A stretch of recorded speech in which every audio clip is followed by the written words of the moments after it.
Hello and welcome back to the 1997 podcast. I'm Chris and I'm here with AJ. And today on this lovely Sunday afternoon, we thought we were going to do something different. So today's episode, and just like every other Sunday episode after this for the rest of the month of December, is going to be a little different. Kind of like a uncut, more relaxed, less crackhead energied episode. We're just vibing, just chilling. So it's the month of December, and we can't really give everybody a gift, in the holiday spirit. So we just give you more of our voices for the month. So there you go. Happy holidays. More of a punishment, if anything. You just have to listen to these screechy voices just one more time a week. And just, if it's not your thing, these Sunday episodes, then our regular scheduled content is always still going to be on Fridays at 1 p.m. So right.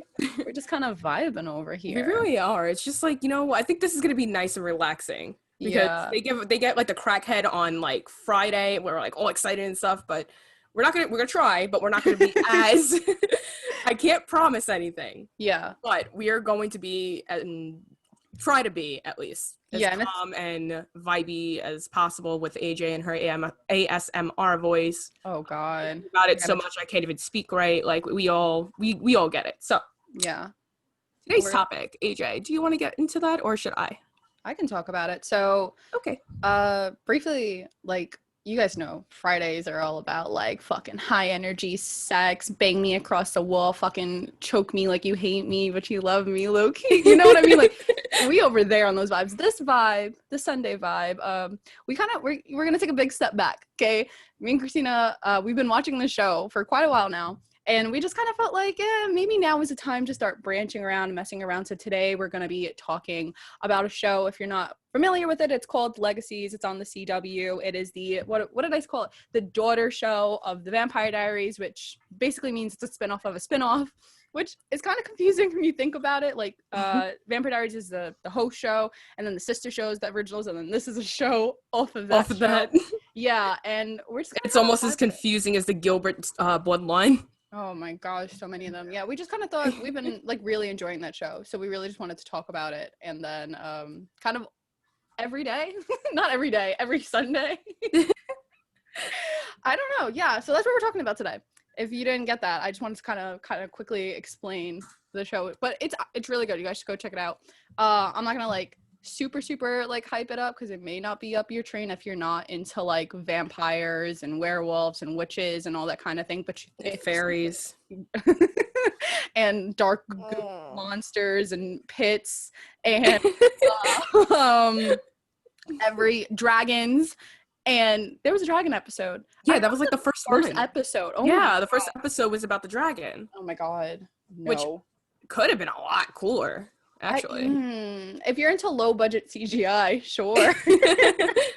No, Legacies as a whole, I like it. I think it has a lot of potential to be as fantastic as its successors, except the demographic strongly holds that down. And also the rating. I realize the rating is lower than Vampire Diaries and Originals. So I kind of want to jumpstart this conversation. I want to get into the magic system, just because if you were a fan of Vampire Diaries and Originals and you're kind of familiar with that world and everything that was around it, Legacy is nothing like that. It's very different. Everything's so easy. It's everything's very one and done. So there is this main villain. His name's Malivore, and he is in every single episode, but not him. The concept of him, right. Let all these monsters one by one come out of him, and that sounds kind of dirty. Oh, I kind of want to come out of Malivore too.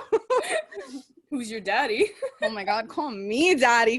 We're getting into crackhead energy. We gotta, this is Sunday afternoon. We gotta calm down here. Calm it down, okay. But so it follows the show. The show follows a kind of a group of kids. You have Hope. You have Landon, Josie, Lizzie, MG, Caleb, and I think that, and then Ben Levin's character also just made cast. So I forgot his name though. What is his name? He was on the he was the alpha, right? Yeah, no. Yeah, but what's his actual name in the show? Ben Levin When Legacies. when somebody makes the final cut and you don't even know what the hell the real character's name is. His name is Jed. Okay, he was in like 3 episodes. He had the Right. Alpha episode with Raphael, and then Right. he was in the kind of love triangle with What's Wrong with Cupid or something like that from season 2. Right. And then when he was like obsessed with like Alyssa, and like he didn't have any other episodes after that. Oh, and then he was in the oh no, that was the same episode. That was the same like Valentine's Day Yeah. episode when he was part of like not the super squad but the wannabe super squad like Right. Landon. And it's like I mean, I'm so happy for Ben Levin. Congratulations. But at the same time, like, you had 2 episodes, girly. Calm down. And even then, his episode, like, I felt like as somebody who was, like, an alpha male or anything like that, he got taken down pretty quickly. Ooh. And that just has to go to show, like, what we mean by, like, the magic system just being completely different from Vampire Diaries is that everything is so simple for Hope and her friends. Right. Every single, like, obstacle they have. There's something for it. Like, you could open up whatever spell book is near you and boom, there's, like, something right there on how to get rid of whatever the problem is or fix it. Like, in the other shows, they had to work for that crap. Like, yeah. A couple of episodes before they figured anything out. And this, I feel like it's like, I'm not against it or anything like that. I mean, like, to each their own, like, with the shows, but sometimes it's good to kind of drag things out. Yeah. Like, especially with that. I mean, like, with the other shows, because, like, it's just different. I'm not saying it's bad. Different doesn't always mean bad. But it's just, it's a little bit weird because when you come back from the other shows where you have, like, these characters that work for the shit that they need to fix, to even the villains, like, the villains get more than just one episode for screen time. Like Legacies, you have every episode, I should say, is a new villain. I mean, I get that maybe what I'm thinking is that Malivore originally wasn't supposed to be more than 2 seasons or a season and a half. Yeah. Because the way that they went through monsters, I mean, I get it. It all came from, like, this one book of myths. So, like, every monster that came out of Malivore was some type of, like, what is it? Like some urban myth or legend. Legend or myth, right? So maybe that they weren't planning on having it for, like, so long, and that's why they kind of, like, pushed through, like, all these monsters at once, because Malivore was supposed to be finished by, but then maybe they decided to just keep it going. But I think that a lot of the characters could have got more screen time than what they had. Like, the Necromancer, I loved him. Yeah. Like, he was a little cringy, but, like, I loved him. Like, he does have, like, more screen time, and he is more active, like, in season 2. Well, not more active in season 2, but, like, he has, like, not the storyline, but he has a more prominent role. Like, they learned from their mistakes of season 1 and really stuck with, like, the Necromancer for a while before they, like, moved on. And I think that's kind of what you're saying. Like, from a writer standpoint, you know, I can see, like, they struggling over there, the poor babies, because in no way is it the writer's fault or the actor's fault for what's happening. It honestly comes from Julie Plec and the producers, because you could have this huge imaginative world where, you know, we see I don't know, more of, like, let's say Hope, and we see well, we kind of got that in the originals, but she wasn't really that much of a focus in the originals, but that's tea, sis. The whole show was for her and she was barely there. Anyway, so but we could have taken those times, like you were saying, to really, like, let's say like the Druid episode or whatever. I mean, that was, like, the only non-violent, like, monster technically or whatever, but, like, we could have expanded that to, like, really figure out, especially being that she's the only one that, like, could communicate. That would have been great time to, like, figure that out episode by episode, like, at least, because, like, from a writer, there's only so much monsters, you know, you can think about, and sure, you have, like, a whole book to kind of, like, okay, this week we're gonna do leprechauns, and then next week we're gonna do, I don't know, like, there was a Sphinx. I was gonna make a joke, say Sphinx, but there was a Sphinx also. Or I was gonna say a gargoyle, but they did that also. Yeah, they also did gargoyles. They did a lot of things. It's how many of those can you really expect us to be interested in? Those poor writers must be struggling. Like, they're, oh fuck, we did that this week, and it was like, you know what's funny is that that's when we planned our podcast. Yeah, I was just gonna say, it's not kind of funny that we did so much in, like, such a short amount of time that, like, now we're like, well, what do we talk about? Because we kind of already did this. We kind of already did did that. We kind of already did that. And it's like, we really just wish we would have, like, stuck to one thing and, like, really, really elaborated on it and then moved on. Well, I mean, like, in terms of legacies, I think that as characters, like, especially season 1, there was like the very first episode per se, there Landon is taken down into like the holding cells because he can't be compelled to forget, and he has this thing where he's like super claustrophobic, and we're just expected to just, okay, he doesn't like small spaces, fine, and we get like a minor flashback, but even then, like, it's not enough. And then, or the same episode, like Raphael and Landon, they're like, oh my god, we're like brothers, we grew up in the system, and like we're, as like viewers, are just expected to just, okay, fine, we believe you, like we don't see it, but you said it, so haha, your word is verbatim. So it's like wanting to see more, and we could have seen all those like backstories and stuff like that.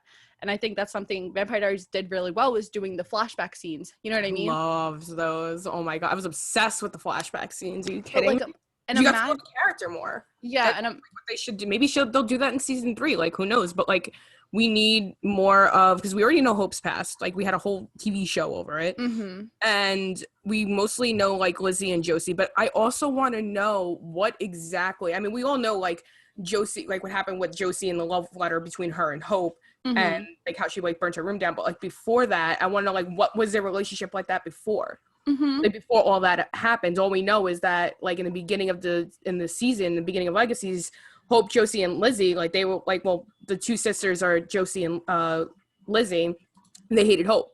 Like they couldn't stand her, and we come to find out that was because Hope accidentally burnt down Hope did it.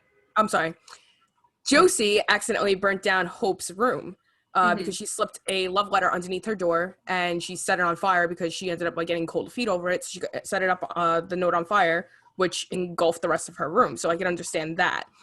And what Hope thought that she did it purposely or something like that. Like there was some drama going on with that. And it was only recently that Josie actually came out and told her the truth about it. Well, no, it was Lizzie's understanding was that Hope did it to take away. Well, I mean, Lizzie's a little insecure. Well, especially season 1, that she very far-fetchedly believed that Hope lit the room on fire so that they couldn't enjoy their family kind of holiday away from her and try to make it about her. And Hope never bothered to correct her because obviously she had lost so much that day. And she was like, fuck it, they don't like me anyway.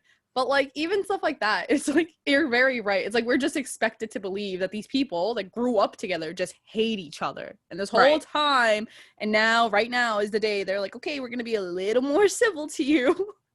And then Josie finally said, and it's because Josie said that about Lizzie, and Josie also spread that rumor about Lizzie. Like, she said it about like her, what was it that she was like wasn't unstable, she was on it was something bad. Yeah, she was really she was badly unstable. Yeah, and then she blamed it on Hope, and that was the reason why Lizzie apparently hated Hope like all these years.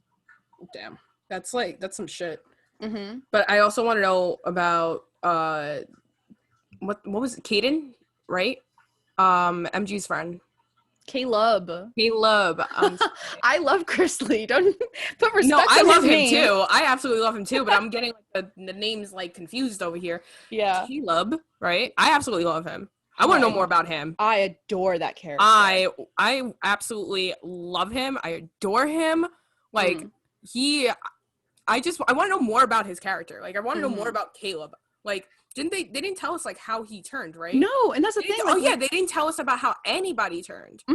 We have no idea. They didn't even say anything about MG, did they? It was basically almost after he turned and how his family dealt with him turning. But we don't know who turned MG. Yeah. We don't know who turned him. We don't know who turned Caleb.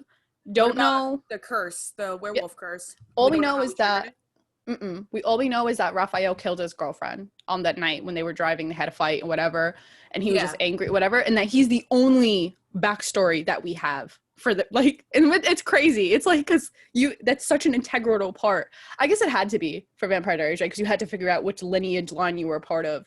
I guess it doesn't make as it's not as much important here, but it would be nice to know. That whole line thing is broken now because everybody would be dead if that was the case. Because Klaus has been dead, so that would. Yeah, everybody would be dead right now. But still, I want to know. Right? I mean, if they say, like, one name, I'm pretty sure me and you can go back into, like, the 2 separate shows who could pinpoint exactly whose bloodline that he came from. Because I kind of want to do that. Like, just tell me who turned him, and I will like backtrack it. You cannot even give me any like sense of like where they were in either shows, and I will figure it out somehow. Because if you can't, then that's a plot hole. Because you're like, okay, well, where did this person come from? Yeah. And if you say it's from this point, but then you go back to that point and it's not there, that's a major plot hole right there. I feel like that's that question we should have asked Julie Pluck. Instead of asking how many more seasons of Malivore, should have been like, yo, who turned MG? Yeah. Who turned my boy? Well, hopefully we can go to Georgia this January. January. Hopefully we can go to Georgia next month and she'll be there. I don't think they're gonna do it. That's the thing. Is that usually me and Christina go to like the season premieres, but with COVID going on, I don't think they're doing it. Unfortunately enough. And it was really great. Oh my god, I got to see Clark. What's his he's so cute. I'm blushing. So cute. Oh my god. Well, if they don't do it for the premiere, then definitely by the time the season finale comes around, they'll be holding it. They do even with the old shows, they do every season premiere and every season finale. It really depends on COVID.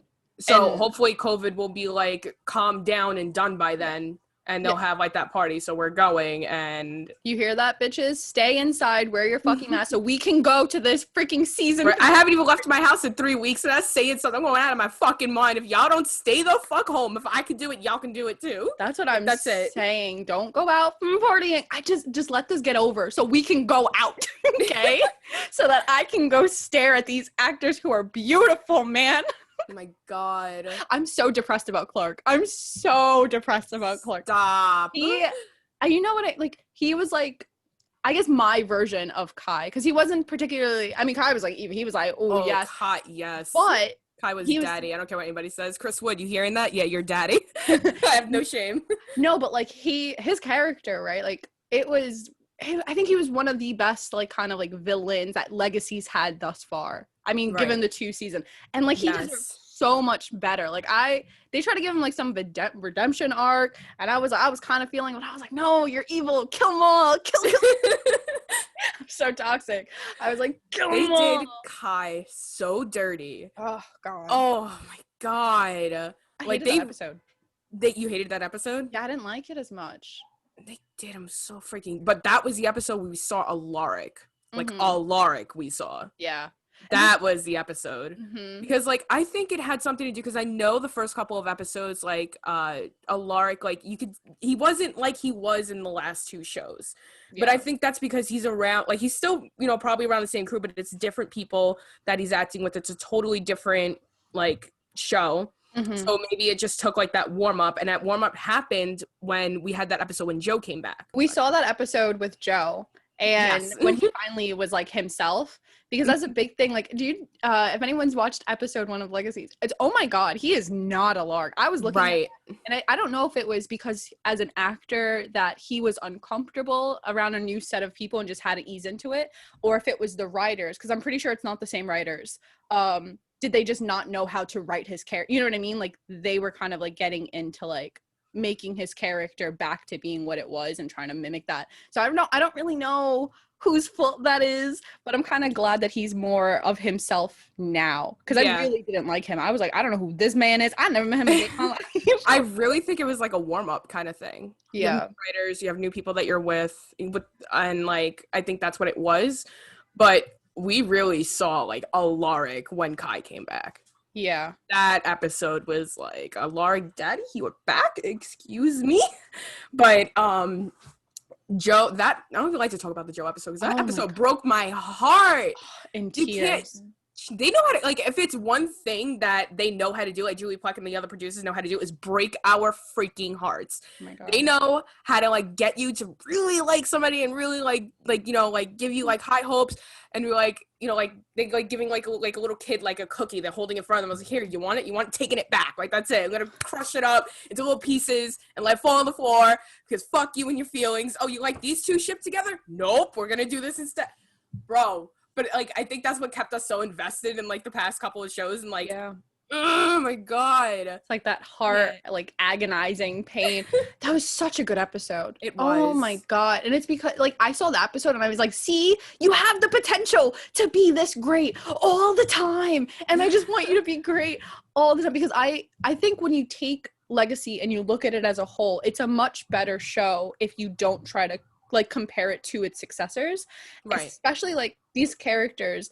And I just wish there was more depth to them, because like Hope and Landon, they're great. They're complex. They have all this backstory, these origins, you know about them. It's because, you know, they had the benefit of being in the originals. I want to know so much more about Josie and Lizzie and MG and Kaylee. You know what I mean? Like, I want to know. I mean, also, how is Raphael not part of the main cast yet? Can we talk about that for a second? Is he really not? Because the main cast, they have to be in every single episode. Raphael comes in and out as that man pleases. And I get it. He's supposed to be like missing for a time, and I know where he was. Well, yeah. Wolf, but that's because he was stuck for the wolf. Wasn't he stuck as a wolf for like the whole summer? The whole summer. But yeah, but I think that's what's gonna happen now in season 3, right? Because now he's like overcoming. Like, he was literally stuck as a wolf for like 3 freaking months. That fucks with your head. But that was all season 2, and he still wasn't main character. That's all I'm saying. But that's what I'm saying. Maybe season 3, he is going to step up a little bit, because I think that they might actually focus on him a little bit more, because he's still struggling with it. I don't think so. You can't have something so traumatizing happen to that person and not have them give them all the screen time that they need. Oh, then you haven't watched Legacies, Miss Thing.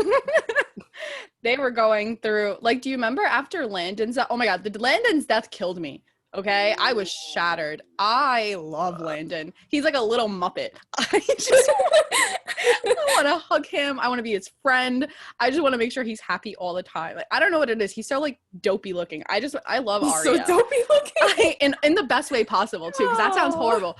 But I love that character. I'm like, yes, little underdog. Show him what you're made of. Oh my god. But it's like stuff like that. I'm just like, But when he died, they kind of, Hope went through something extremely, extremely traumatic, and they only showed that like PTSD, I should say, after that. Like only one episode. I think there was nothing that like carried on after. It was like, all right, well, she faced it, and now she also overcame it in the same episode, and all right, next topic.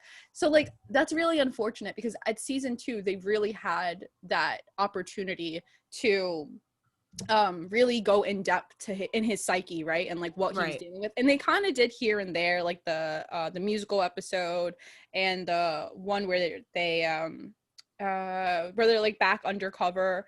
Not, I don't think they were undercover. They went out seeking Hope, and that was the Japanese episode. It was like it's just like that. I think the problem is there's too many main characters.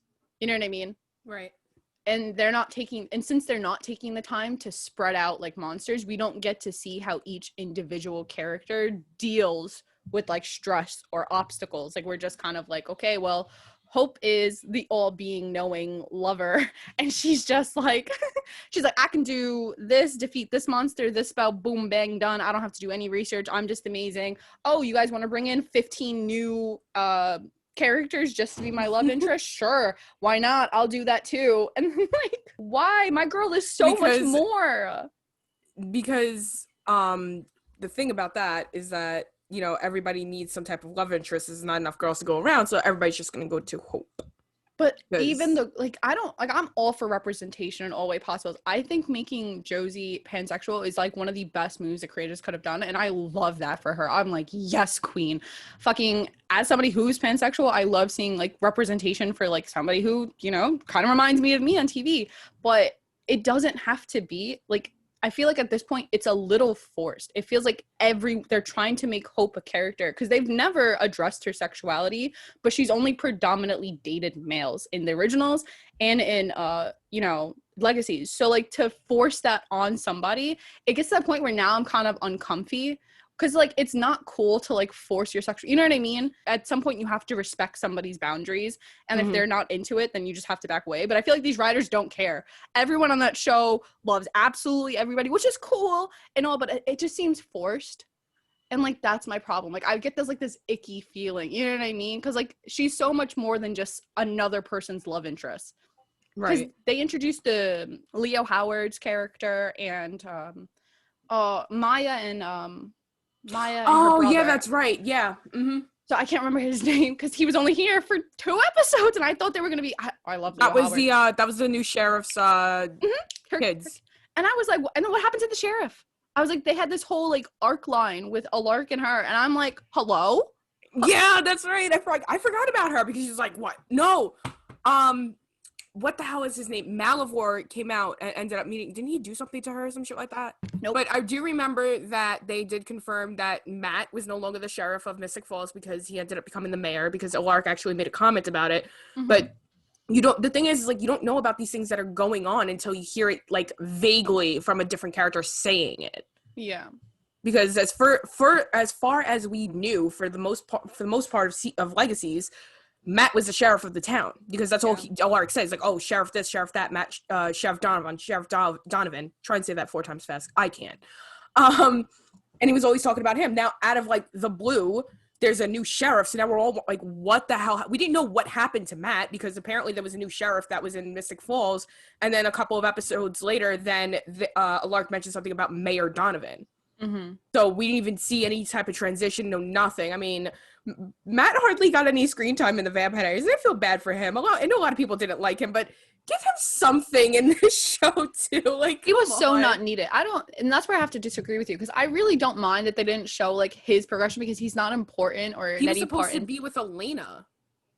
Yeah, but like no one cares about because yeah, but the show is based off the books.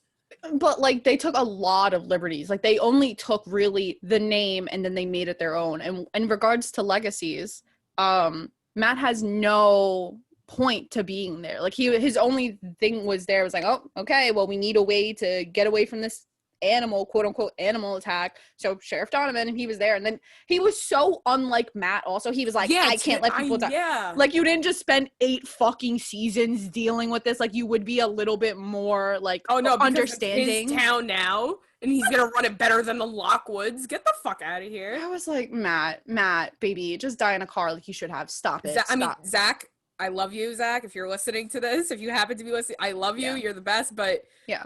I don't know what they were doing with your character, bro. But that's what I'm saying. Like, it's not the actor's fault. It's not the writer's fault. It's the producers and Julie Plec, unfortunately, because writers. We're not saying that they're bad people. Like that's like far from. No, nothing like that. It's just before anybody takes it that way. Because like as somebody who's like a film major, I know like all these kinds of things, and unfortunately, I see people on Twitter like yelling at the writers like it's their fault that they, this ship is going on or this storyline. And yeah, and the writers do obviously write the show, but a lot of it is what they're being told to write about. So next time you're kind of mad at what's going on in any show or any movie, don't yell at the writers. Leave the poor writers alone. It's not their fault. They are doing the best they can with what they're being given. Okay?